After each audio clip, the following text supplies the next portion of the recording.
The history of the Middle East in a couple of minutes. Chapter 1. Around the turn of the century, the Jews decided, we need a homeland. What I'm looking for is a nice MLT, mutton, lettuce, and tomato sandwich, and maybe, I don't know, a homeland. So they all start an ingathering. The Zionists are coming to reclaim the homeland. Palestinians, who aren't really called Palestinians, they're Syrians. They're kind of wandering around, tending their flocks, walking around basically in the desert.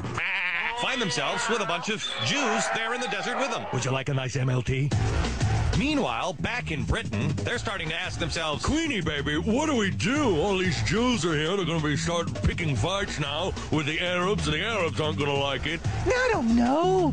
Can't we just split the land? Arabs don't like the idea. Wait a minute. Who are all these people coming in trying to take all of our land? We're the Jews. And let me tell you something. You know what this place really needs? Is a nice Jewish deli.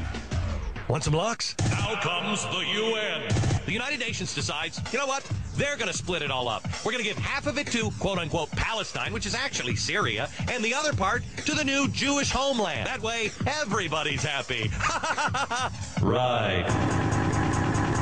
On May 14, 1948, the Zionists declare their own state, along with the United Nations. The next day, the Palestinians, aided by the armies of Jordan, Egypt, Syria, Lebanon, Saudi Arabia, and, whoa, Iraq, gotta love them, launched a war to prevent Jewish independence and to secure control of all of the land. Unfortunately, in that war, the Zionists not only managed to hold all the areas assigned to them by the United Nations, but seized part of the land designated for the Palestinian state as well. In other words, they kicked ass.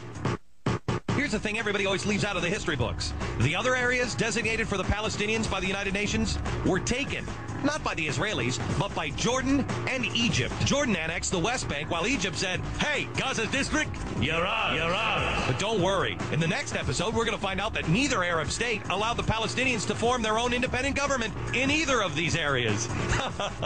Those wacky Arabs. This has been the history of the